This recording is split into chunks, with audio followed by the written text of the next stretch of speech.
Saya diusir dan disuruh tidur di gudang karena dianggap miskin.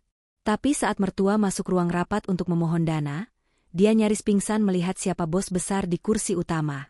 Detik itu juga, dia sujud gemetar di kaki saya saat saya ucapkan. Sebelum ceritanya dimulai, silahkan tulis di kolom komentar dari daerah mana saja teman-teman yang menonton cerita ini. Jangan lupa like dan subscribe agar channel ini bisa semakin berkembang dan bisa mempersembahkan cerita yang lebih menarik lagi. Suara denting sendok beradu dengan piring keramik terdengar riuh, namun atmosfer di meja bundar VIP itu terasa begitu dingin, seolah membekukan udara di sekitarnya. Ini seharusnya menjadi hari paling bahagia bagi Michelle Ziudit. Gaun putih sederhana membalut tubuhnya yang ramping, riasannya minimalis namun memancarkan kecantikan alami yang sulit ditampik. Di sebelahnya, Adipati Dolken, lelaki yang baru saja sah menjadi suaminya 1 jam lalu, tersenyum kaku. Tangannya menggenggam jemari Michelle di bawah meja, erat sekali, seakan memberi sinyal, bertahanlah. Di hadapan mereka, duduklah sosok yang menjadi sumber ketegangan itu. Minati Atmanegara, ibu mertua Michelle. Wanita parubaya itu mengenakan kebaya sutra merah marun penuh payet berkilauan, kontras sekali dengan gaun Michelle yang polos. Tatapan Minati bukan menatap wajah menantunya, melainkan menelurusi jahitan di ujung lengan gaun Michelle dengan tatapan jijik. Dipa, suara Minati terdengar tajam, meski volumenya rendah. Kamu lihat tamu-tamu teman mama yang duduk di meja sebelah sana? Itu Tante Siska, suaminya importir mobil mewah. Itu Tante Rina, pemilik butik terkenal. Mereka dari tadi bisik-bisik ke mama. Adipati menelan ludah. Bisik-bisik apa, Ma? Minati mendengus kasar, sengaja agar Michelle mendengar. Mereka tanya, cateringnya kok rasanya begini? Rendangnya keras, supnya hambar. Terus mereka tanya, itu menantunya pakai gaun sewaan di pasar mana? Kok bahannya kelihatan kasar banget kalau kena lampu? Michelle menunduk. Hatinya mencelos. Padahal, gaun itu dirancang khusus oleh desainer ternama di Paris dengan bahan sutra matte yang memang terlihat sederhana namun harganya setara dengan mobil baru Minati. Makanan catering itu pun dari hotel bintang 5 terbaik di kota ini. Namun, demi sandiwara yang sedang ia mainkan, sebagai gadis yatim piatu yang miskin dan hidup sebatang kara, Michelle hanya bisa diam. Ia menelan hinaan itu bulat-bulat. Ma, sudahlah. Ini hari bahagia kami. Makanan enak kok. Adipati mencoba membela, namun suaranya terdengar lemah. Enak apanya? Lidah kamu itu sudah tumpul gara-gara keseringan makan di warung pinggir jalan sama perempuan ini. Minati menunjuk Michelle dengan dagunya, bahkan enggan menyebut nama. Asal kamu tahu ya, Michelle. Mama izinkan Dipa menikahi kamu cuma karena Dipa nekat mogok makan seminggu. Kalau bukan karena anak mama satu-satunya ini nyaris sakit, jangan harap kamu bisa duduk di sini. Keluarga Atmanegara itu keluarga terpandang. Kakeknya Dipa itu dulu pejabat. Lah kamu? Asal-usul nggak jelas, orang tua nggak ada, kerjaan serabutan. Di samping Minati, Dedi Miswar, ayah Adipati, hanya menghela napas panjang. Wajah tuanya tampak lelah. Pria itu ingin menegur istrinya, tapi batu kecil yang tiba-tiba menyerang membuatnya kembali terdiam. Dedi sudah terlalu tua dan terlalu sakit untuk melawan dominasi Minati yang sudah berlangsung puluhan tahun. Saya minta maaf kalau pesta ini mengecewakan ibu, ucap Michelle pelan. Suaranya tenang, tidak bergetar sedikit pun. Minati melotot. Ibu? Siapa yang suruh kamu panggil saya ibu? Panggil nyonya besar kalau di depan orang lain. Saya nggak mau orang-orang ngira kita akrab. Musik pelaminan berganti menjadi lagu melankolis, seirama dengan hati Michelle yang mulai merajut dendam. Ia melirik jam tangan tua di pergelangan tangannya, sebuah jam vintage langka seharga ratusan juta yang dikira Minati barang loak. Tunggu saja, batin Michelle. Kesabaran ada batasnya, Nyonya Minati.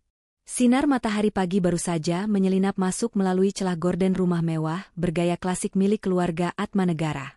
Ini adalah hari pertama Michelle tinggal di rumah itu sebagai istri Adipati.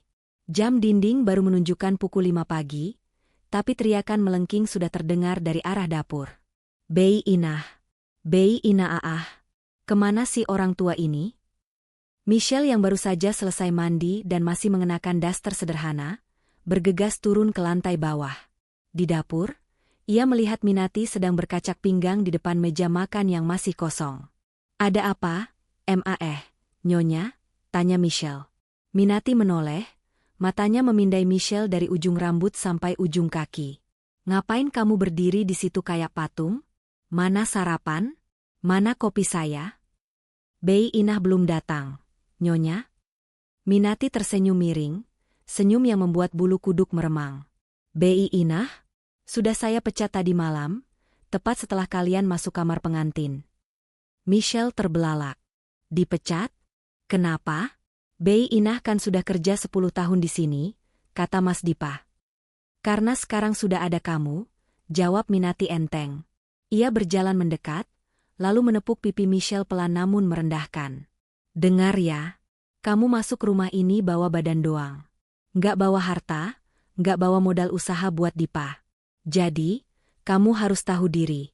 Kontribusi kamu di rumah ini adalah menggantikan tugas pembantu. Mulai hari ini, kamu yang masak, nyuci, ngepel, dan urus taman. Saya mau hemat pengeluaran. Lagian, hitung-hitung latihan jadi istri yang berguna. Daripada cuma bisa dandan."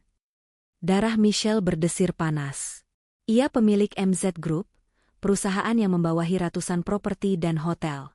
Tangannya biasa menandatangani kontrak miliaran rupiah, bukan menggosok panci gosong.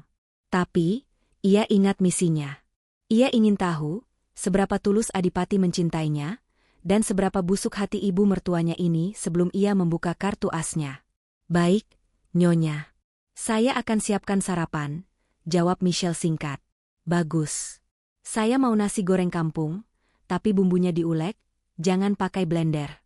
Rasanya beda. Dan kopi saya harus pakai gula aren, airnya mendidih 100 derajat. Salah sedikit, saya siram ke muka kamu." 1 jam kemudian, dapur itu tampak seperti kapal pecah. Michelle yang seumur hidupnya dilayani pelayan pribadi, kini harus memotong bawang dengan mata berair. Ia hampir saja mengiris jarinya sendiri. Saat Adipati turun dengan wajah bantal, ia kaget melihat istrinya penuh keringat di depan kompor. "Sayang, kok kamu yang masak? Bei Inah mana?" tanya Adipati sambil memeluk pinggang Michelle dari belakang. "Dipecat mamamu, Mas," bisik Michelle. Adipati melepaskan pelukannya, wajahnya memerah menahan marah. Ia langsung melangkah ke ruang tengah tempat Minati sedang membaca majalah sosialita. Maksud mama apa pecat Bei Inah? Michelle itu istri aku, bukan pembantu," protes Adipati. Minati bahkan tidak menoleh dari majalahnya. "Dipa, duduk. Jangan teriak-teriak pagi-pagi, pamali. Mama cuma mau ngajarin istrimu sopan santun. Dia kan orang miskin, Dipa. Orang miskin itu biasanya rajin kerja kasar. Kalau dia dimanja, nanti dia ngelunjak. Kamu mau istrimu jadi malas? Ingat, perusahaan papamu lagi goyah. Kita harus hemat. Gaji Bei Inah itu 2 juta, lumayan buat nambah beli bensin mobil kamu. Tapi nggak begini caranya, Aku bisa cari uang tambahan." "Halah, diam kamu," bentak Minati, kali ini ia membanting majalahnya ke meja. "Kalau kamu berani bela dia lagi, Mama bakal mogok minum obat jantung Mama. Biar Mama mati sekalian, biar kamu puas." Ancaman itu. Selalu itu senjata Minati. Adipati langsung terdiam, bahunya merosot. Ia menatap Michelle yang berdiri di ambang pintu dapur dengan pandangan bersalah. Michelle hanya mengangguk pelan sambil tersenyum getir, memberi isyarat bahwa ia baik-baik saja, meski hatinya mulai mencatat satu lagi dosa Minati. 3 hari berlalu. 3 hari yang terasa seperti 3 tahun bagi Michelle. Tangannya mulai kasar karena deterjen, kakinya pegal karena harus naik turun tangga membersihkan rumah 3 lantai itu sendirian. Namun, momen paling mengguncang terjadi tepat di malam ketiga. Malam itu hujan turun deras, disertai petir yang menyambar-nyambar. Suasana rumah terasa lebih suram dari biasanya. Michelle baru saja selesai menyetrika baju-baju pesta Minati yang jumlahnya puluhan. Ia masuk ke kamar pengantinnya dengan tubuh remuk redam. Adipati sudah menunggu di ranjang, wajahnya tampak cemas. "Sini, sayang. Aku pijitin ya, kata Adipati lembut. Ia tahu betapa lelahnya istrinya. Baru saja Michelle merebahkan punggungnya di kasur empuk berseprai sutra itu, pintu kamar mereka didobrak dengan keras. Brak! Minati berdiri di sana. Wajahnya merah padam, matanya melotot seperti hendak keluar. Di tangannya, ia memegang sebuah tagihan listrik. Bangun kamu, teriak Minati pada Michelle. Michelle tersentak kaget dan langsung duduk. Ada apa, Nyonya? Minati melangkah masuk, lalu tanpa aba-aba, ia menarik seprai sutra yang diduduki Michelle dengan kasar hingga Michelle terguling jatuh ke lantai. Aduh, pekik Michelle. Sikunya membentur lantai marmer yang keras. Mama gila ya? Adipati melompat turun dari kasur, berusaha membantu istrinya berdiri. Diam kamu, Dipa. Minati menunjuk wajah Michelle yang masih terduduk di lantai. Heh, perempuan gembel. Kamu tahu nggak ini kasur merek apa? Ini King Cole tipe terbaru, harganya 50 juta. Kamu, dengan badan kamu yang bau keringat, bau dapur, bau kemiskinan, nggak pantas tidur di atas kasur semahal ini. Michelle sudah mandi. Dia istriku. Istri yang nggak bawa untung, potong Minati cepat. Ia melempar bantal tidur Michelle keluar pintu kamar, menggelinding sampai ke koridor. Mulai detik ini, saya melarang kamu tidur di kamar utama ini. Badan kamu itu bawa aura sial. Lihat tagihan listrik ini. Naik 300.000 gara-gara kamu sering pakai air panas buat mandi. Dasar boros. Hanya karena 300.000, batin Michelle miris. Padahal ia baru saja menyumbangkan 1 miliar secara anonim ke panti asuhan langganan Minati minggu lalu, demi pencitraan mertuanya itu. Terus Michelle tidur di mana? Tanya Adipati dengan suara bergetar menahan tangis. Minati tersenyum kejam. Ia menunjuk ke arah belakang rumah. Di gudang bekas tempat simpan beras. Di sana ada dipan kayu bekas satpam dulu. Masih layak pakai kok. Lagian dia kan biasa hidup susah. Pasti betah. Daripada ngotorin kasur mahal anak saya. Enggak, aku enggak izinin. Adipati mencengkeram tangan Michelle. Minati menatap anaknya tajam. Pilih, Dipa. Istrimu tidur di gudang, atau mama tidur di jalanan malam ini? Mama pergi dari rumah ini sekarang juga kalau kamu enggak nurut. Suasana hening. Hanya suara hujan dan petir yang terdengar. Michelle menatap suaminya. Ia melihat keraguan dan ketakutan di mata Adipati. Lelaki itu sangat menyayangi ibunya, meski ibunya beracun. Michelle tidak ingin Adipati menjadi anak durhaka. Perlahan, Michelle melepaskan genggaman tangan Adipati. Ia berdiri tegak, merapikan dasternya yang kusut. Aku akan tidur di gudang, ucap Michelle datar. Michelle. Adipati menatapnya tak percaya. Nggak apa-apa, Mas. Daripada mama sakit. Michelle menoleh ke Minati. Puas, Nyonya? Saya akan keluar sekarang. Michelle memungut bantalnya yang tergeletak di koridor, lalu berjalan menuju gudang belakang tanpa menoleh lagi. Di balik punggungnya, Minati tersenyum penuh kemenangan. Satu langkah lagi untuk menendang benalu ini, pikir Minati. Gudang itu lembab dan berbau apek. Sarang laba-laba menggantung di setiap sudut. Hanya ada satu lampu bohlam kuning 5 watt yang berkedip-kedip suram. Di pojok ruangan, ada dipan kayu tua tanpa kasur, hanya beralaskan tikar anyaman yang sudah sobek di beberapa bagian. Michelle meletakkan bantalnya di atas tikar itu. Ia duduk bersila, menatap sekeliling. Ironis sekali, wanita yang memiliki penthouse mewah di Manhattan dan villa pribadi di Bali ini, sekarang harus tidur ditemani kecoa yang merayap di dinding. Ia mengambil ponsel pintarnya yang ia sembunyikan di balik lipatan baju dalam tas koper tuanya. Ada pesan masuk dari asisten pribadinya, Reza. Bu Michelle, laporan keuangan kuartal pertama sudah masuk. Keuntungan bersih MZ Group naik 20%. Oh ya, kami mendeteksi perusahaan furnitur milik Bapak Deddy Miswar, mertua ibu, sedang mengajukan pinjaman darurat ke bank rekanan kita karena nyaris bangkrut. Apa instruksi ibu? Tolak atau terima? Jari jemari Michelle menari di atas layar dengan cepat. Tahan dulu. Jangan ditolak, jangan diterima. Biarkan mereka panik. Saya ingin lihat seberapa jauh Minati Atmanegara akan merendahkan diri demi uang. Baru saja ia menekan tombol send, pintu gudang diketuk pelan. "Cel, sayang." Itu suara Adipati. Michelle buru-buru menyembunyikan ponselnya. "Masuk, Mas." Pintunya nggak dikunci, engselnya rusak. Adipati masuk dengan membawa selimut tebal dan sebuah lampu tidur emergency. Wajahnya basah, entah karena air hujan atau air mata. Ia melihat kondisi gudang itu dan langsung memeluk Michelle erat-erat. Tangis Adipati pecah. Maafin aku, Cele. Aku suami yang gak guna. Aku biarin kamu diginiin sama mama." Isak Adipati di bahu Michelle. Michelle membelai rambut suaminya. Ia tahu Adipati orang baik. Hanya saja mentalnya sudah dirusak oleh dominasi ibunya sejak kecil. "SSST, udah Mas. Ini cuma sementara kok. Aku mau tidur di sini sama kamu," kata Adipati keras kepala. "Jangan," larang Michelle tegas. "Kalau Nyonya tahu kamu tidur di sini, besok hidupku bakal lebih neraka lagi, Mas. Dia bakal cari 1000 alasan buat nyiksa aku. Tolong, Mas kembali ke kamar. Biar aku yang ngalah. Tapi hati aku sakit lihat kamu di sini.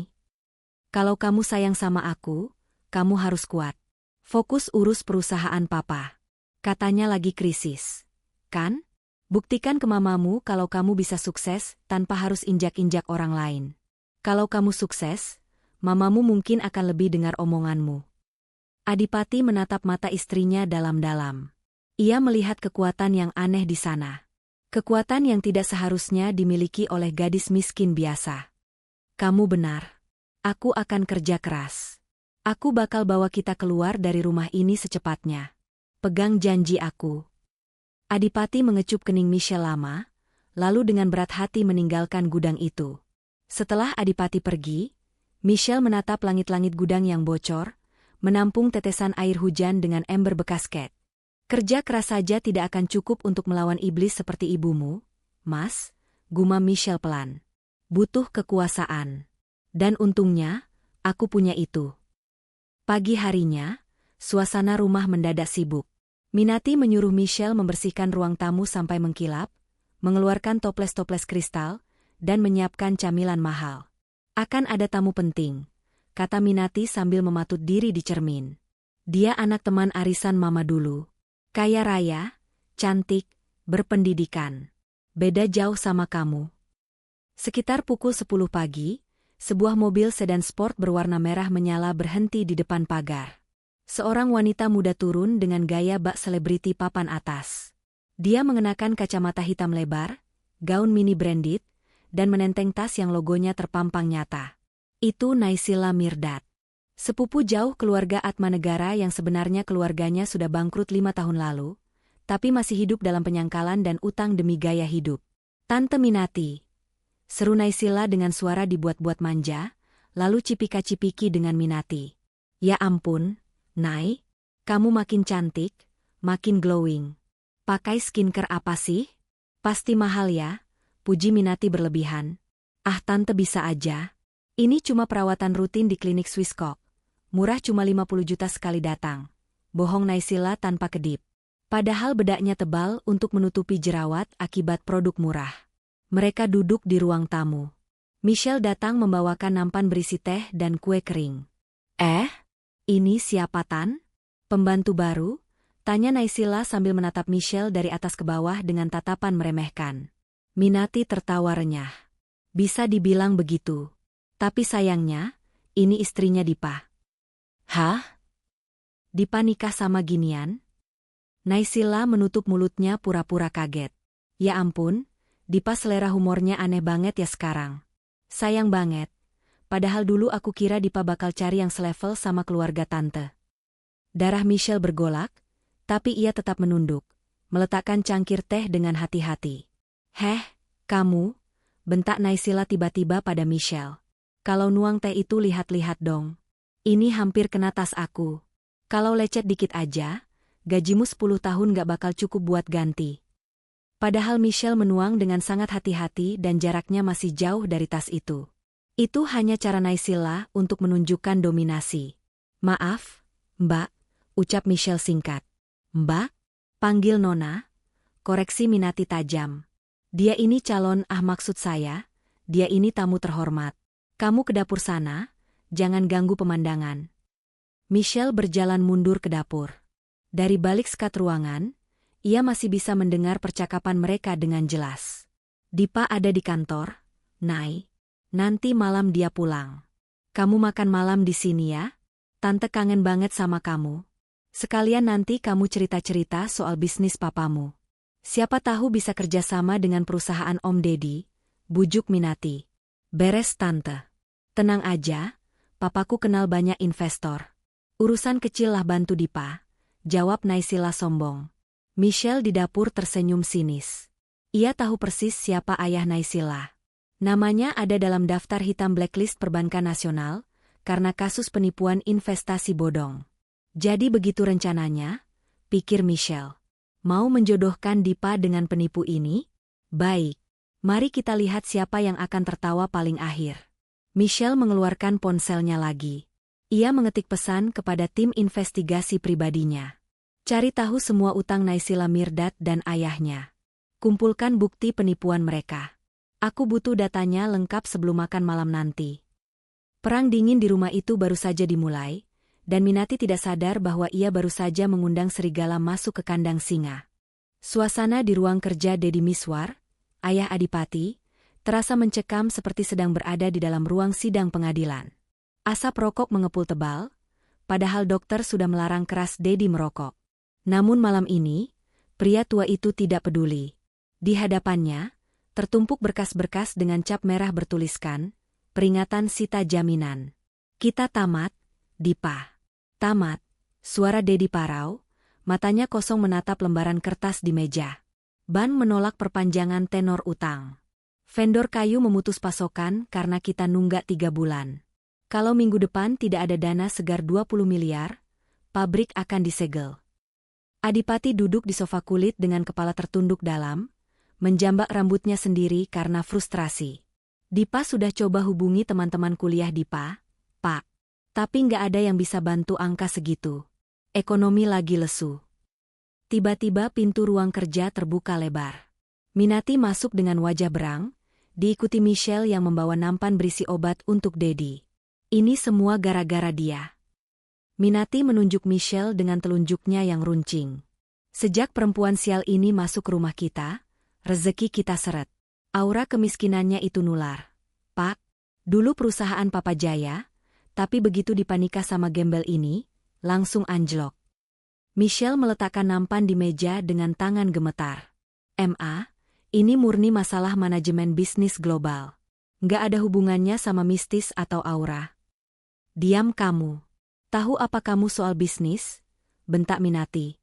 Suaranya melengking memenuhi ruangan. Kamu itu cuma tahu nyuci piring. Jangan sok pintar ngajarin saya. Dengar ya, Dipa. Satu-satunya jalan keluar adalah kita harus cari investor kakap. Dan Naysila. Naysila bilang ayahnya punya koneksi. Naysila lagi?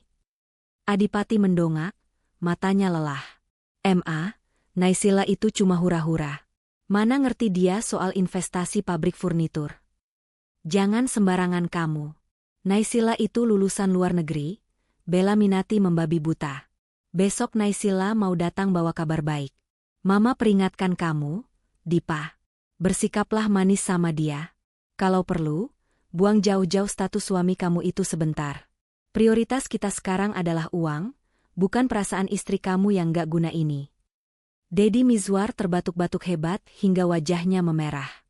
Michelle dengan sigap memijat punggung ayah mertuanya dan memberikan air minum. Namun, Minati justru menepis tangan Michelle kasar hingga air tumpah membasahi kemeja Deddy. Nggak usah sentuh suamiku. Tanganmu kotor. Hardik Minati. Keluar kamu. Cuci mobil di depan, sebentar lagi hujan reda. Jangan tidur sebelum mobil mama kinclong. Michelle menatap Adipati, berharap suaminya membela. Namun Adipati sedang sibuk memijat pelipisnya, terlalu pusing memikirkan utang 20 miliar. Dengan hati perih, Michelle melangkah keluar. Di garasi yang dingin, sambil mengelap kap mobil mewah Minati, Michelle mengambil ponselnya. Ia menghubungi Reza, asisten kepercayaannya. Za, beli semua utang perusahaan, Mizwar Furnitur, dari bank. Pindahkan hak tagihnya ke MZ Group sekarang juga. Jangan sampai ada pihak lain yang menyita. Aku mau pegang kendali penuh atas nasib perusahaan mertuaku. Malam berikutnya adalah malam paling memuakan bagi Michelle. Minati mengatur makan malam mewah di rumah untuk menyambut bantuan Naysila. Michelle dilarang duduk di meja makan. Ia dipakaikan seragam hitam putih bekas pembantu lama yang ukurannya kebesaran, dan diposisikan berdiri di sudut ruangan sebagai pelayan. Naysila datang dengan gaun merah menyala yang memamerkan bahu, duduk di samping Adipati, sangat dekat hingga lengan mereka bersentuhan. Jadi begini, Om Deddy, Tante Minati, ucap Naysila dengan gaya bicara dibuat-buat, sambil memutar-mutar gelas wine-nya. Papaku sudah bicara sama kolega bisnisnya di Singapura. Mereka tertarik suntik dana 30 miliar ke pabrik Om. Tanpa bunga. Mata Minati terbelalak, berbinar-binar seperti melihat tumpukan emas. Ya ampun, Nay, 30 miliar? Kamu memang malaikat penolong keluarga kami. Beda banget sama yang di pojokan sana, sindir Minati sambil melirik Michelle. Tapi ada syaratnya. Om, lanjut Naysila, kini matanya menatap Adipati dengan tatapan menggoda. Investor itu butuh jaminan kepercayaan. Mereka minta Dipa harus sering-sering meeting sama aku sebagai perwakilan. Ya, mungkin bisnis trip ke Bali atau Singapura berdua, biar komunikasinya lancar. Adipati tersedak makanannya. Berdua? Tanpa istriku? Naysila tertawa renyah. Aduh Dipa, ini bisnis profesional. Masa bawa istri kampung? Nanti malu-maluin di depan investor bule. Lagian, Michelle kan sibuk urus rumah. Kasihan kalau diajak, dia nggak ngerti bahasa Inggris. Setuju, sambar Minati cepat. Dipa, kamu jangan bodoh. Ini demi masa depan keluarga. Kamu pergi sama Nay. Michelle biar di rumah jaga gudang. Hati Michelle mendidih. Ia tahu persis, tidak ada investor Singapura. Itu hanya akal-akalan Naysila untuk menjebak Adipati dan memeras uang saku perjalanan dinas. Michelle ingin sekali berteriak, saya lulusan Harvard Business School. Bahasa Inggris saya lebih fasih daripada bahasa Indonesia kalian. Tapi ia menahannya. Heh, pelayan, panggil Naysila sambil menjentikan jari ke arah Michelle. Piringku kotor kena tulang ayam. Ganti piring baru. Cepat. Michelle berjalan mendekat, mengambil piring Naysila. Saat Michelle membungkuk, Naysila dengan sengaja menyenggol lengan Michelle. Piring itu terlepas, jatuh ke pangkuan Naysila, mengotori gaun merah mahalnya dengan sisa saus. Kia ah, gaunku! Teriak Naysila histeris, berdiri dari kursi. Kamu buta ya? Ini gaun 15 juta. Dasar pembantu nggak becus. Plah, tanpa aba-aba, Minati berdiri dan menampar pipi Michelle dengan keras. Suara tamparan itu menggema di ruang makan. Maaf saya tidak sengaja, dia menyenggol saya. Michelle memegangi pipinya yang panas. Masih berani ngeles kamu? Teriak Minati. Minta maaf sama Naysila, cium kakinya kalau perlu. Adipati akhirnya berdiri, wajahnya merah pada menahan amarah dan malu. Cukup, Ma. Michelle, ke belakang. Naysila, aku ganti laundry gaun kamu. Jangan perpanjang masalah ini. Ganti laundry? Dipa, istri kamu ini sudah kurang ajar. Minati masih berapi-api. Michelle menatap suaminya, lalu menatap mertuanya. Tanpa kata, ia berbalik dan berjalan ke dapur. Di sana, ia menyalakan keran air kencang-kencang agar tidak ada yang mendengar isak tangisnya. Bukan tangis kesedihan, tapi tangis kemarahan yang sudah diubun-ubun. Keesokan harinya, Adipati berangkat ke kantor dengan wajah kusut. Minati pergi ke salon bersama Naysila untuk menenangkan diri. Rumah sepi. Michelle memanfaatkan momen ini untuk bekerja. Ia duduk di ruang cuci jemur belakang, tempat paling aman dari CCTV yang dipasang Minati di ruang utama. Ia membuka laptop bututnya, yang sebenarnya memiliki prosesor super canggih untuk trading saham. Di layar, grafik saham, Mizwar Furnitur, sedang terjun bebas. Michelle sedang melakukan manuver short selling melalui perusahaan cangkang untuk menekan harga saham mertuanya sampai titik terendah, agar ia bisa membelinya kembali dengan harga murah dan menjadi pemilik tunggal. "Halo, Reza," ucap Michelle lewat earphone Bluetooth-nya. Bahasa tubuhnya berubah drastis. Tegas, dingin, berwibawa. Bukan lagi menantu yang tertindas. "Hold the position. Biarkan Deddy Mizwar panik 1 hari lagi. Besok jam 9 pagi, eksekusi pembelian 60% saham. Saya mau jadi pemegang saham mayoritas mutlak." "Baik, Bu Michelle. Tapi ada satu masalah." Naysila Mirdad mencoba mengajukan pinjaman atas nama perusahaan Bapak Deddy ke Lintah Darat. Bunganya 20% per bulan. Dia mau ambil komisi 5% dari pencairan itu. Michelle tertawa sinis. "Dasar Lintah. Biarkan saja dia mengajukan. Blokir aksesnya di semua lembaga keuangan legal. Biar dia terpaksa lari ke rentenir ilegal, lalu kita laporkan ke polisi atas dugaan penipuan korporasi." Michelle begitu asyik dengan strateginya, hingga tidak menyadari pintu belakang terbuka. Adipati pulang lebih awal karena tertinggal berkas. "Michelle?" Michelle tersentak. Ia dengan gerakan kilat menutup laptopnya dan melepas earphone. "Mas Dipa? Kok sudah pulang?" Michelle berusaha menetralkan wajahnya, kembali memasang ekspresi polos. Adipati menatap istrinya dengan kening berkerut. "Tadi aku dengar kamu ngomong bahasa Inggris. Hold position? Execution? Majority shareholder? Kamu ngerti istilah saham?" Jantung Michelle berdegup kencang. "Hampir saja." "Oh itu, Mas. Aku lagi nonton drama Korea di HP, tapi subtitlenya bahasa Inggris. Tadi aku cuma niruin dialognya. Keren ya kedengarannya? Padahal aku nggak ngerti artinya." Adipati masih menatap curiga, tapi kemudian ia menghela napas. Logikanya menolak percaya bahwa istrinya yang lulusan SMA, menurut data palsu di KTP Michelle, bisa main saham. "Kirain kamu ngerti beneran. Kalau kamu ngerti, aku mau minta pendapat. Kepalaku mau pecah rasanya." Michelle mendekat, memijat bahu suaminya. "Mas, kadang solusi itu ada di depan mata. Jangan percaya sama jalan pintas yang ditawarkan orang asing.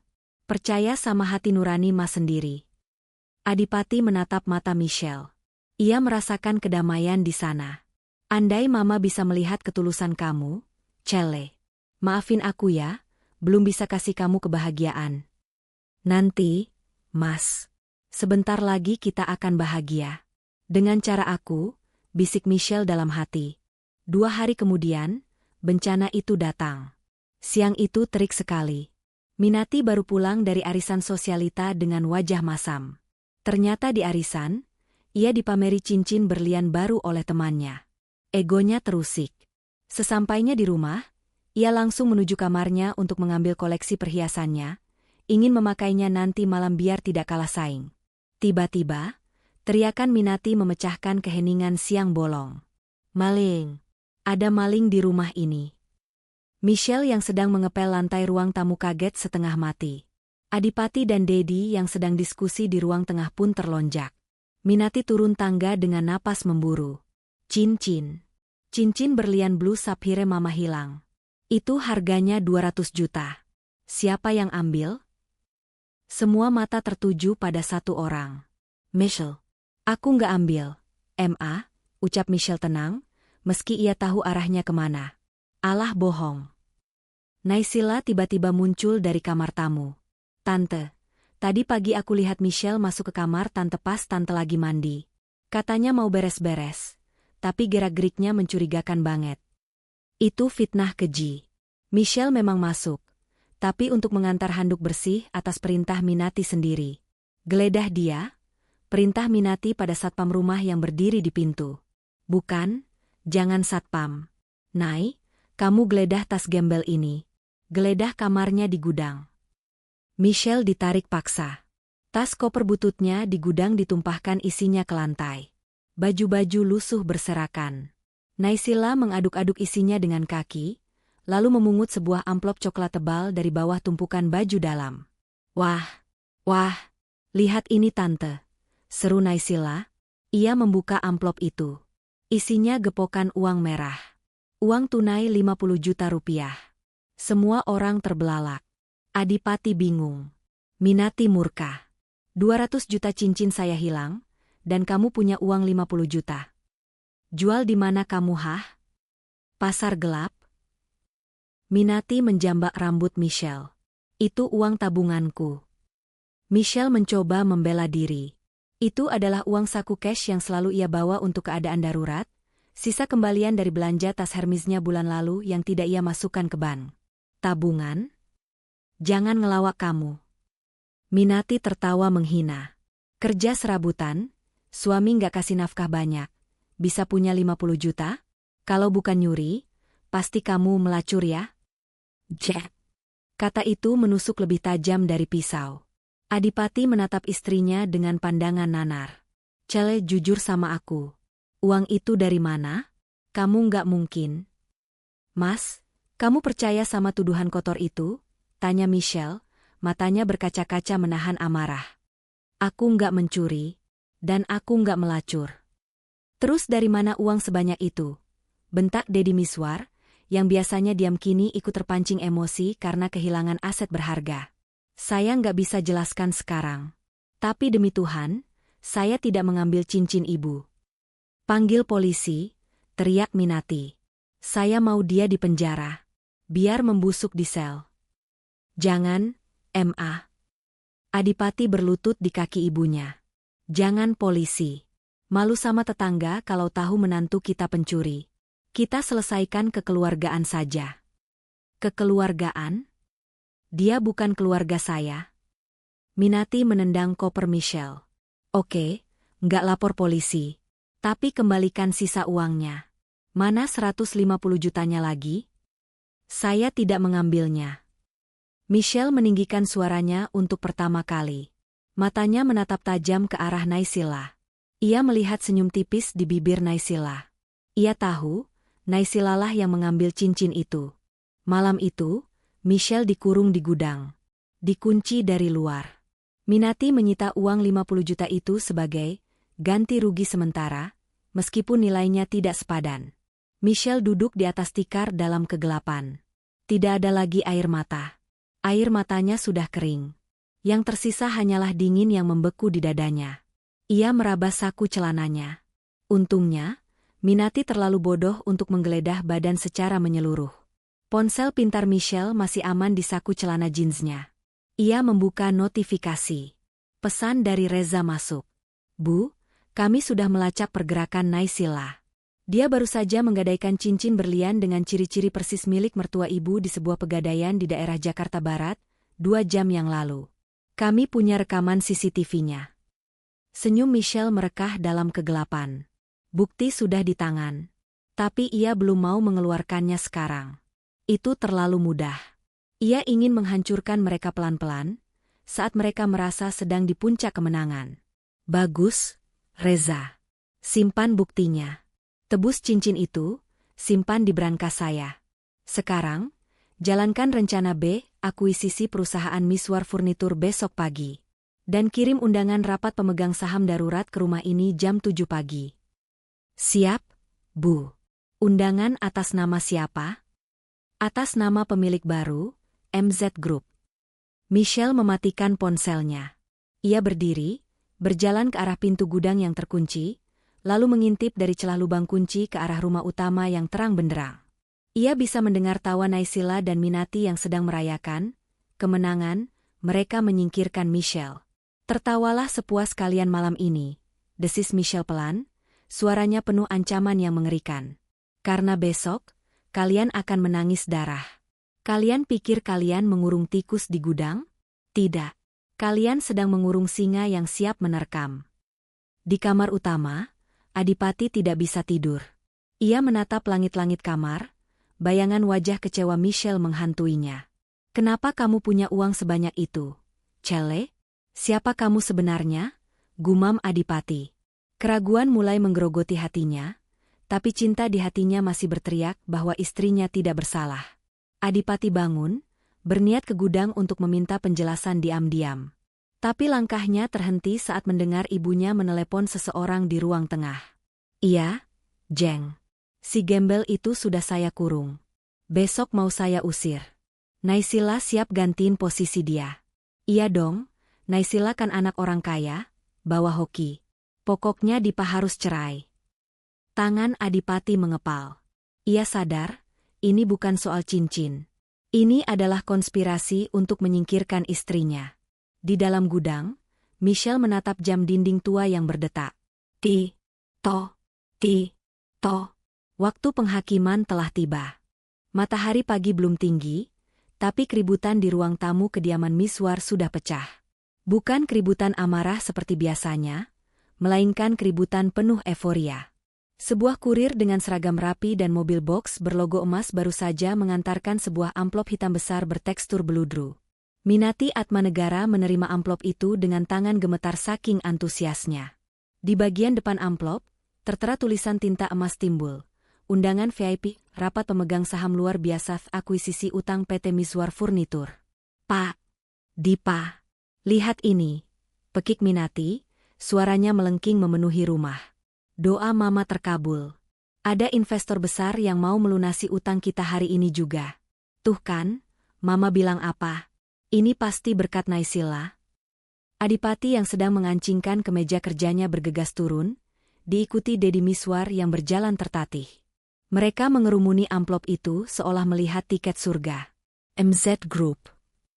Adipati membaca kop surat di dalamnya dengan kening berkerut. Pak, ini perusahaan investasi raksasa yang kantor pusatnya di gedung tertinggi di Sudirman itu kan?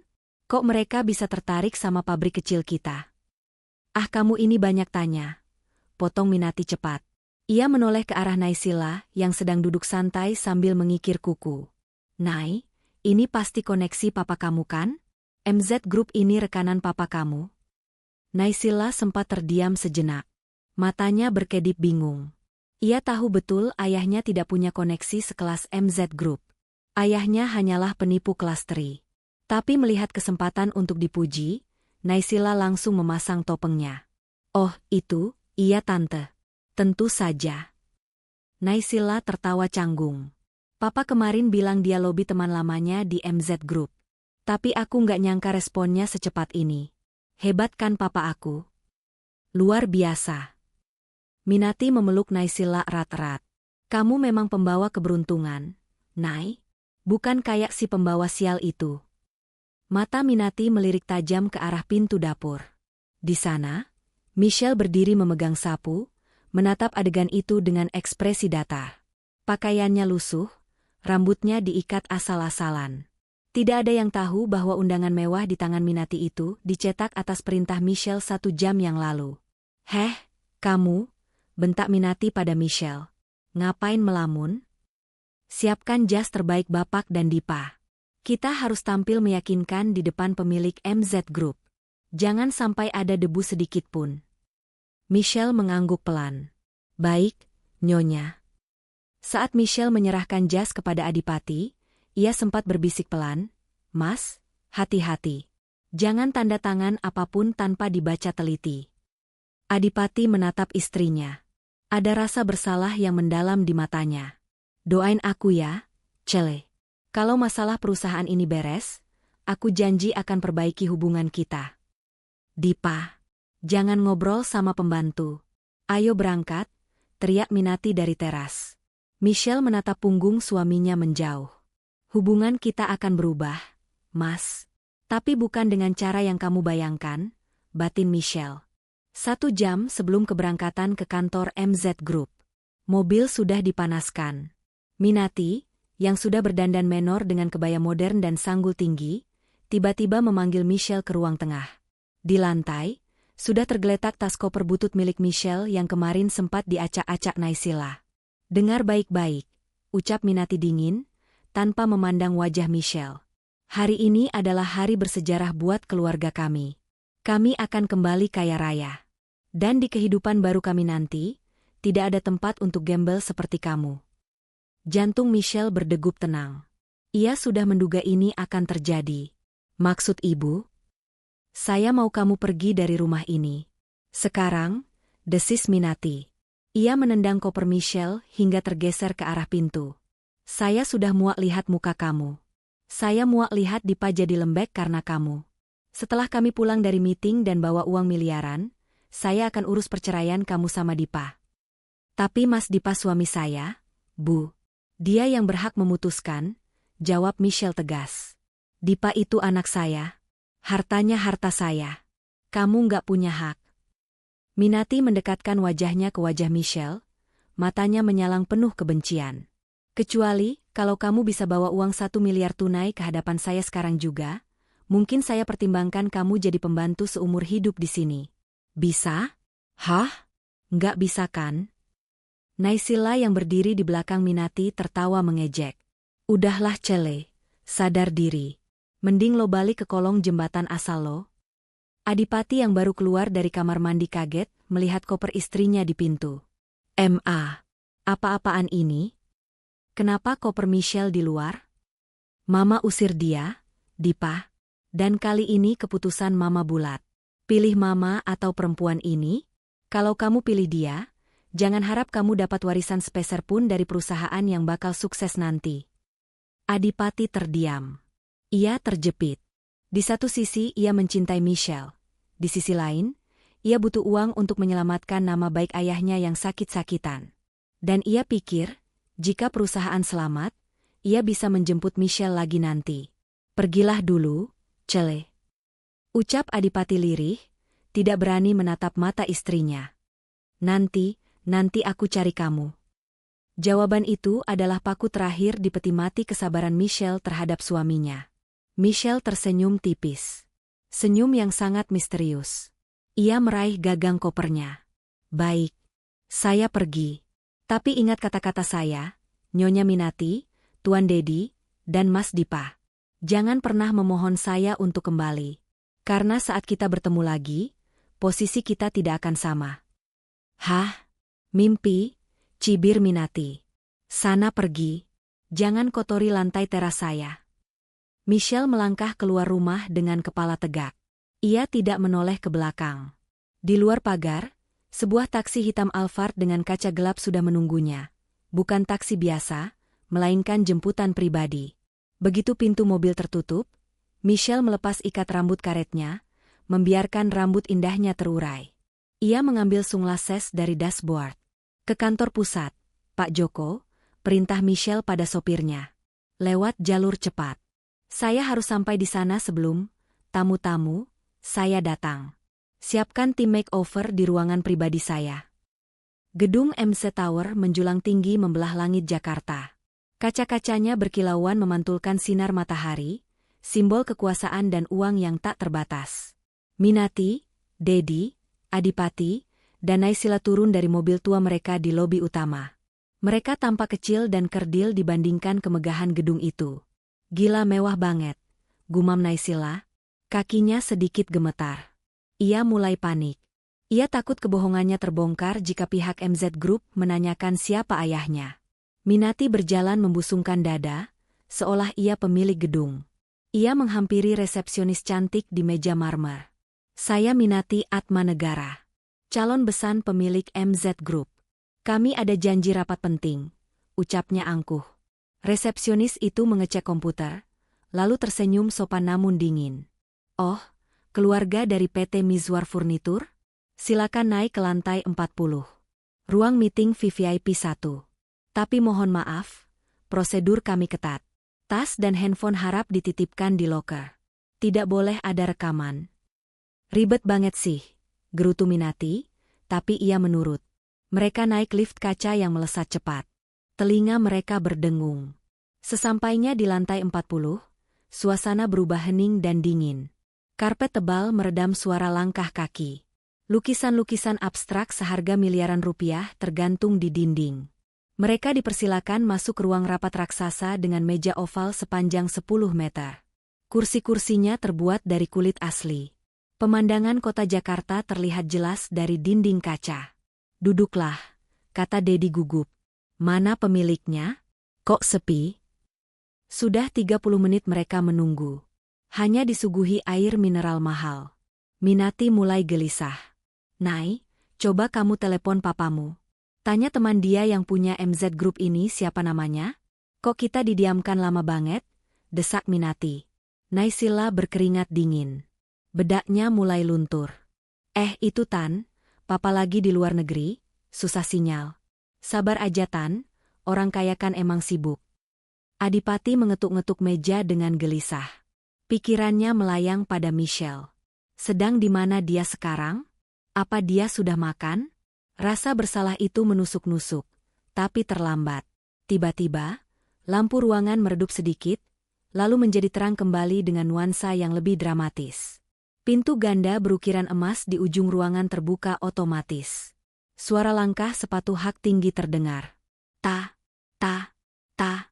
Iramanya tegas, berwibawa, dan mengintimidasi. 4 orang bodyguard bertubuh kekar dengan setelan jas hitam masuk lebih dulu, berdiri menyebar di sudut ruangan. Aura ruangan itu seketika berubah menjadi sangat berat. Minati menelan ludah, nyalinya sedikit menciut.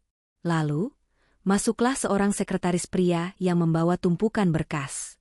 Reza. Harap berdiri untuk menyambut Presiden Direktur CEO MZ Group, ucap Reza lantang. Dedi dan Adipati refleks berdiri karena hormat. Minati dan Naysila ikut berdiri dengan canggung. Sosok itu pun masuk. Seorang wanita muda dengan postur tubuh sempurna. Ia mengenakan setelan blazer putih gading rancangan Chanel, celana bahan yang jatuh sempurna di kakinya yang jenjang, dan sepatu stiletto merah marun. Rambutnya yang hitam berkilau dibiarkan tergerai dengan gaya wafi yang elegan. Wajahnya dipoles make-up profesional yang menonjolkan fitur tegas dan tatapan mata yang tajam bagai elang. Wanita itu berjalan menuju kursi utama di ujung meja. Ia tidak menoleh sedikit pun pada keluarga Miswar. Ia meletakkan tas Hermes Birkin Himalaya, tas termahal di dunia, di atas meja dengan bunyi buk yang pelan namun menggema. Ia berbalik perlahan, menghadap para tamunya. Hening. Sangat hening. Mata Adipati membelalak hingga hampir keluar. Mulut Minati menganga lebar, rahangnya seolah lepas. Dedi Mizwar memegang dadanya yang sesak. Naysila pucat pasi seperti mayat. Wajah itu. Mereka kenal wajah itu. Itu wajah yang setiap pagi mereka lihat di dapur. Wajah yang biasa penuh keringat saat mengepel lantai. Wajah yang sering mereka caci maki. Michelle? Suara Adipati tercekat di tenggorokan, nyaris tak terdengar. Wanita itu tersenyum. Bukan senyum manis istri yang penurut, melainkan senyum dingin seorang penguasa bisnis. Selamat siang, Tuan Dedi, Nyonya Minati, Tuan Adipati, sapa Michelle dengan suara yang mantap dan berkelas, jauh berbeda dari nada suaranya saat menjadi menantu. Dan Nona Naysila si penipu. Silakan duduk. Kita punya banyak hal untuk dibahas. Ini nggak mungkin. Minati gemetar, kakinya lemas hingga ia terduduk kembali di kursi. Kamu ngapain di sini? Kamu nyamar jadi bos? Kamu mau nipu kami ya? Michelle tertawa kecil. Tawa yang meremehkan. Reza, tolong jelaskan pada ibu tua ini siapa saya. Reza maju selangkah. Perkenalkan, ini adalah Ibu Michelle Judith, pemilik tunggal MZ Group, pemegang saham mayoritas di 20 perusahaan multinasional, dan pemilik baru utang-utang keluarga Anda. Bohong, teriak Minati histeris. Otaknya menolak menerima kenyataan. Dia itu gembel. Dia yatim piatu miskin. Dia cuma pembantu di rumah saya. Koreksi, Nyonya, potong Michelle tajam. Ia menatap Minati tepat di manik matanya. Saya bukan miskin. Saya hanya sedang menguji apakah keluarga suami saya mencintai saya apa adanya. Dan ternyata, kalian gagal total. Nilai kalian 0 besar. Suasana di ruangan itu bukan lagi tegang, tapi horor bagi keluarga Miswar. Michelle duduk dengan santai, menyilangkan kakinya. Mari kita bicara bisnis. Lupakan soal menantu dan mertua. Di ruangan ini, saya adalah kreditur, dan kalian adalah debitur yang nyaris bangkrut. Michelle membuka berkas di depannya. PT Mizwar Furnitur memiliki utang jatuh tempo sebesar 25 miliar rupiah. Bank sudah menolak restrukturisasi. Vendor sudah memblokir. Secara hukum, saya bisa menyita pabrik kalian detik ini juga dan melelang semua asetnya. Termasuk rumah yang kalian tempati di Pondok Indah. Jangan. Deddy Mizwar akhirnya bersuara, air matanya menetes. Itu warisan orang tua saya. Warisan yang gagal Bapak jaga karena Bapak membiarkan istri Bapak hidup boros dan anak Bapak tidak becus kerja.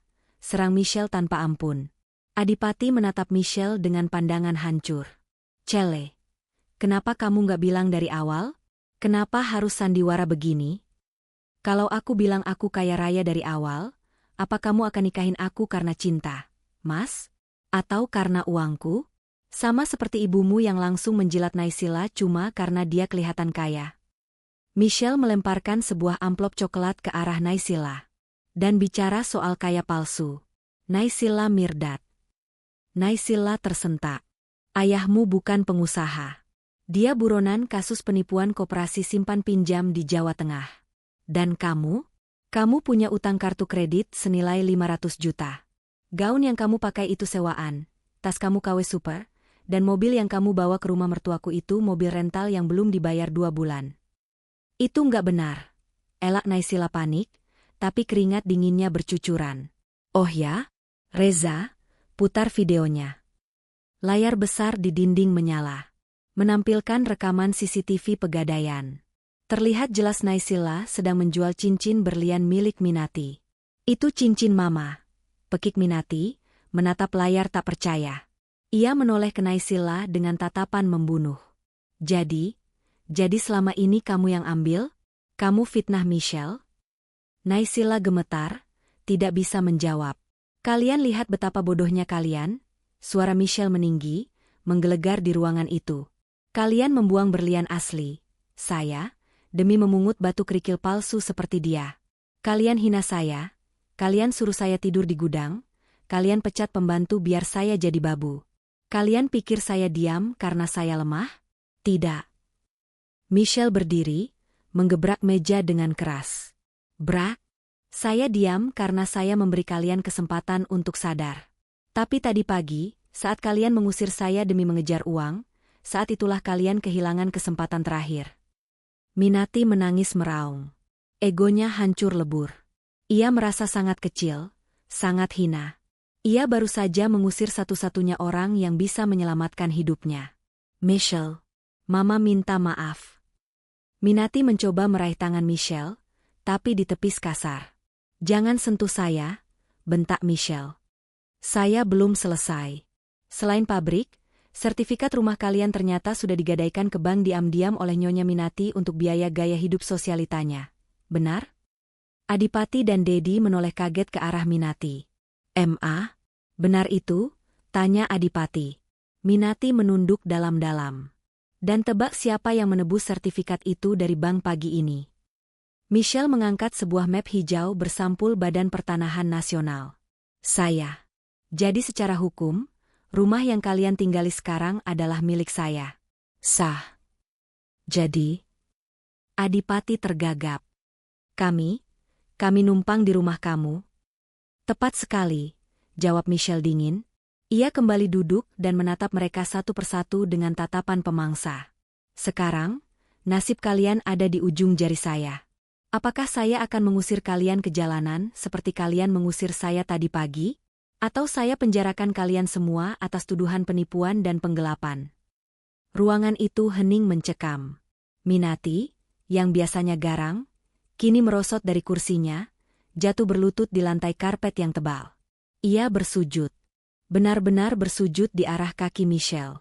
Ampun, Michelle, ampun. Jangan usir Mama. Mama salah. Mama hilaf. Ratap Minati. Pemandangan itu begitu ironis. Sang mertua yang sombong, kini mencium kaki menantu yang dulu dihinanya. Tapi mata Michelle tidak menunjukkan belas kasihan. Belum. Pelajaran ini belum selesai. Ruang rapat VVIP di lantai 40 MZ Tower masih dilingkupi ketegangan yang menyesakkan. Minati Atmanegara masih bersimpu di lantai dengan air mata yang melunturkan maskaranya, sementara Adipati dan Deddy Mizwar terpaku membisu. Namun, fokus Michelle kini beralih pada satu hama yang harus disingkirkan terlebih dahulu, Naysila Mirdad. Naysila, yang menyadari posisinya terjepit, mencoba bangkit dan memainkan kartu terakhirnya, manipulasi. Ia berlari kecil ke arah Adipati, mencengkeram lengan pria itu. "Dipa, kamu jangan percaya sama perempuan ular ini," seru Naysila histeris, menunjuk Michelle. "Video itu pasti editan. Itu deep fake. Masa kamu lebih percaya video buatan orang asing daripada sepupu kamu sendiri? Aku ini korban fitnah, Dipa." Adipati menatap tangan Naysila yang mencengkeram lengannya. Dulu, sentuhan itu mungkin membuatnya merasa dihargai. Tapi sekarang, setelah mengetahui kebenaran, sentuhan itu terasa menjijikkan. Adipati menepis tangan Naysila dengan kasar. "Lepas, Nay. Cukup." "Dipa, kamu ngusir aku?" Naysila membelalakan mata, air mata buayanya mulai menetes. "Tante Minati, tolong aku. Tante tahu kan aku anak baik-baik." Minati, yang masih berlutut, perlahan mengangkat wajahnya. Tatapannya pada Naysila bukan lagi tatapan memuja, melainkan tatapan kebencian murni dari seseorang yang sadar baru saja ditipu habis-habisan. Minati berdiri dengan sisa tenaganya, berjalan mendekati Naysila. Plah! Sebuah tamparan keras mendarat di pipi mulus Naysila. Lebih keras dari tamparan yang pernah Minati berikan pada Michelle. "Dasar penipu!" teriak Minati, suaranya pecah. "Kamu maling cincin saya. Kamu yang bikin saya mengusir menantu saya yang ternyata konglomerat. Kamu racuni pikiran saya. Gara-gara kamu, saya hampir jadi gelandangan." Naysila memegangi pipinya yang merah. "Tante, itu karena tante sendiri yang gila harta. Jangan salahin aku doang." "Diam kamu." Minati menjambak rambut Naysila, keributan fisik pun terjadi di ruang rapat elit itu. "Cukup." Suara Michelle menggelegar, menghentikan drama kampungan itu. "Ini kantor saya, bukan pasar ikan." Michelle menekan tombol intercom di mejanya. "Security, masuk." 4 petugas keamanan bertubuh kekar masuk dengan sigap. "Bawa wanita berbaju merah ini keluar," perintah Michelle dingin. "Dan serahkan dia ke polisi di lobi bawah. Saya sudah mengajukan laporan resmi atas pencurian perhiasan dan percobaan penipuan korporasi. Bukti-buktinya sudah ada di meja resepsionis." "Apa? Polisi?" Naysila pucat pasi. Ia mencoba memberontak saat 2 security mencengkeram lengannya. "Lepasin. Gue laporin balik lo semua. Om Deddy tolongin Nay." Deddy Mizwar membuang muka, enggan menatap keponakan jauhnya itu. "Tunggu," kata Michelle saat Naysila diseret ke pintu. "Satu lagi. Gaun yang kamu pakai itu, kalau tidak salah kamu sewa dari butik teman saya. Masa sewanya habis hari ini? Jadi, pastikan kamu mengembalikannya sebelum masuk sel. Atau kamu mau ditangkap telanjang." Wajah Naysila merah pada menahan malu yang luar biasa. Ia diseret keluar ruangan sambil berteriak-teriak memaki, suaranya perlahan menghilang di lorong koridor, digantikan oleh hening yang mencekam. Michelle kembali menatap mertuanya. Satu hama sudah bersih. Sekarang tinggal sisa-sisanya. Setelah drama di kantor itu, Michelle membubarkan pertemuan. Ia tidak membiarkan mertua dan suaminya pulang bersamanya. "Kalian pulang sendiri. Naik taksi, atau jalan kaki, terserah. Mobil kalian yang parkir di bawah sudah saya perintahkan untuk disita oleh Leasing karena cicilannya nunggak 3 bulan. Saya tidak mau menanggung aset rongsokan," ucap Michelle kejam sebelum meninggalkan ruangan. Sore itu, Adipati, Minati, dan Deddy pulang ke rumah Pondok Indah menggunakan taksi online paling murah yang bisa mereka pesan. Sepanjang perjalanan, tidak ada yang bicara. Minati terus menangis sesenggukan di kursi belakang. Harga dirinya hancur lebur. Sesampainya di rumah, mereka disambut oleh kegelapan. Listrik mati. "Kok gelap? Tokennya habis?" tanya Deddy bingung. Minati meraba-raba dinding dengan panik. "Dipa, cek meteran." Adipati menyalakan senter ponselnya. Ia mengecek meteran listrik di luar pagar. Tokennya kosong. Biasanya, Michelle yang selalu diam-diam mengisi token itu dengan uang pribadinya saat bunyi titit mulai terdengar, karena Minati selalu pelit mengeluarkan uang belanja. "Habis, MA. Dan kita nggak punya uang cash," kata Adipati lemas. Dompetnya tipis. Kartu kredit Minati sudah diblokir bank. Malam itu, Di rumah mewah tanpa listrik, mereka duduk di ruang tengah dengan hanya diterangi lilin sisa. Perut mereka lapar. Tidak ada makanan. Bei Inah sudah dipecat. Michelle sudah pergi.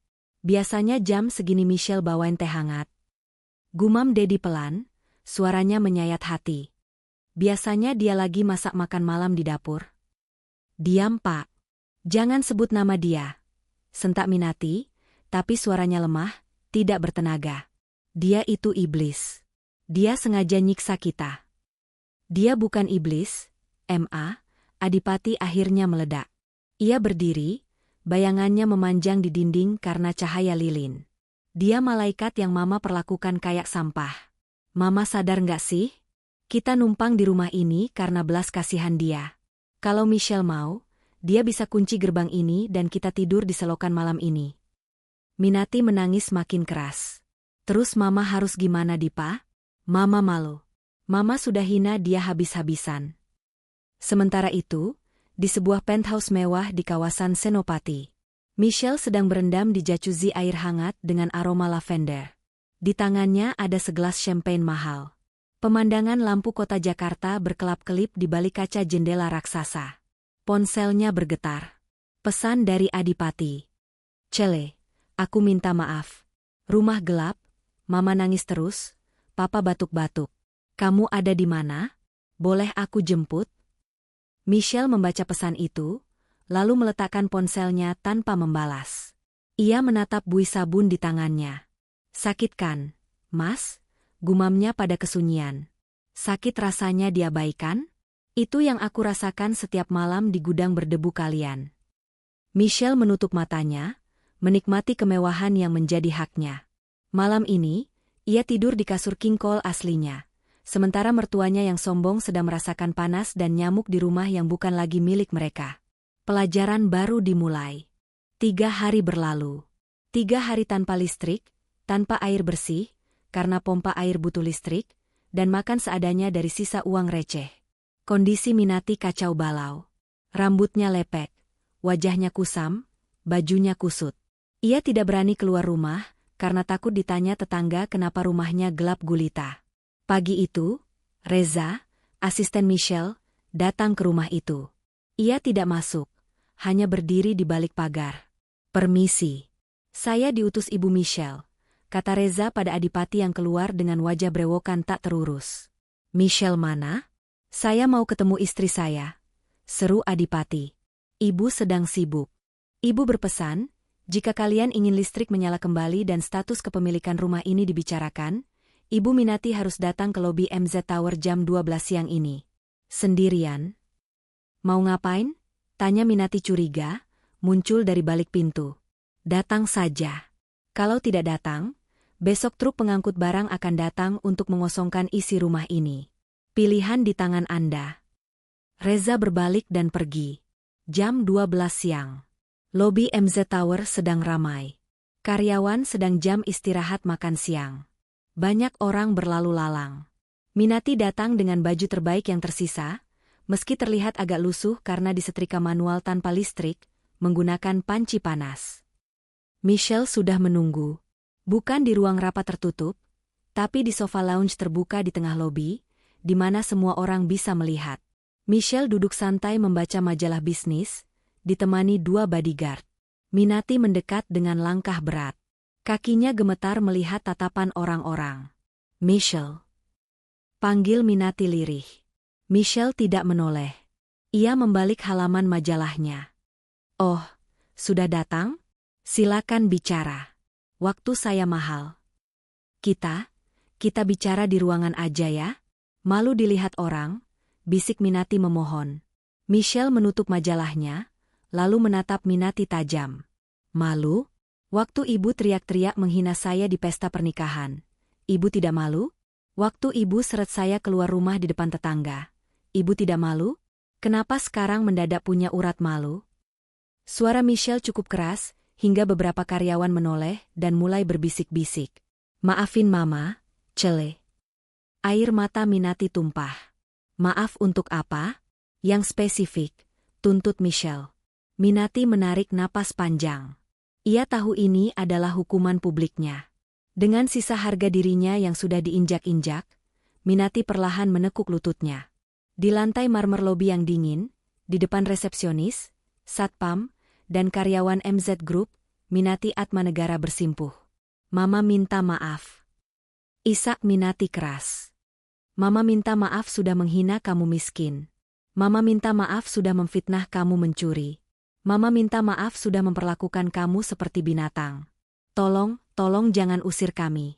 Kembalikan listrik kami. Papa kamu sakit. Orang-orang mulai merekam kejadian itu dengan ponsel mereka. Bisik-bisik makin kencang. Itu kan ibunya Pak Adipati?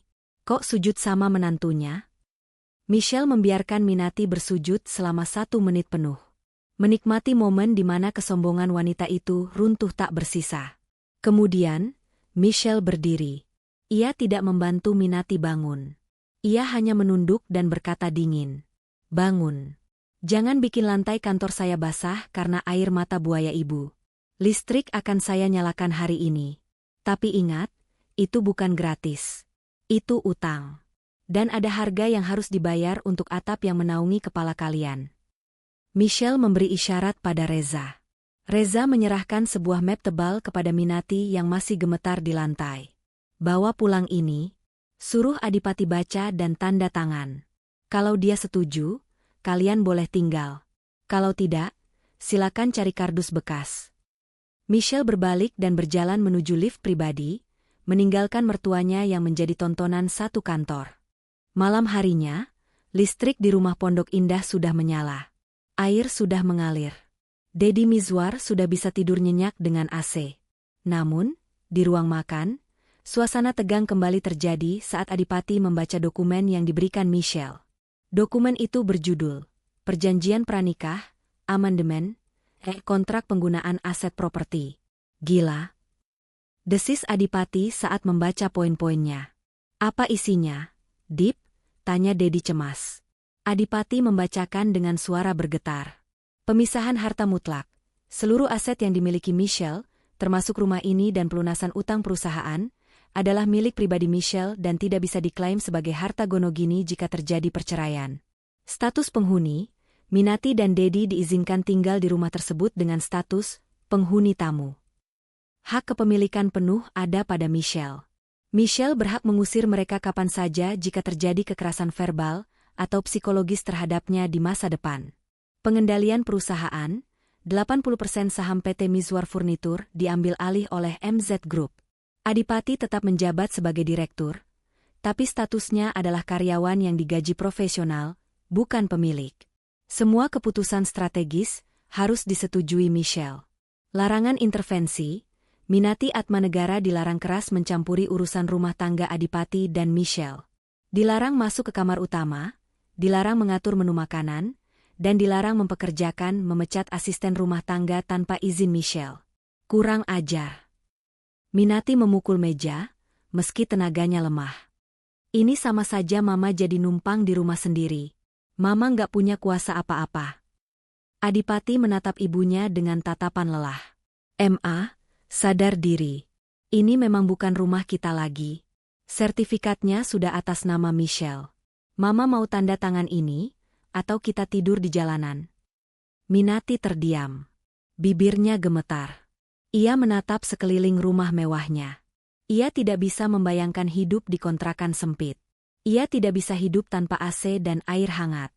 Tanda tangan saja, Dip, kata Dedi pasrah. Ini hukuman buat kita. Papa ikhlas. Yang penting perusahaan selamat, karyawan gak di PHK. Adipati mengambil pena. Tangannya gemetar. Ia sadar, dengan menandatangani kertas ini, ia menyerahkan harga dirinya sebagai kepala keluarga tradisional.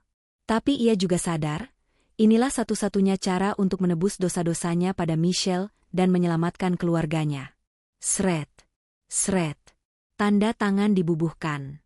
Tiba-tiba pintu depan terbuka. Michelle masuk. Kali ini ia tidak memakai baju kantor, tapi memakai gaun santai yang elegan. Ia membawa koper.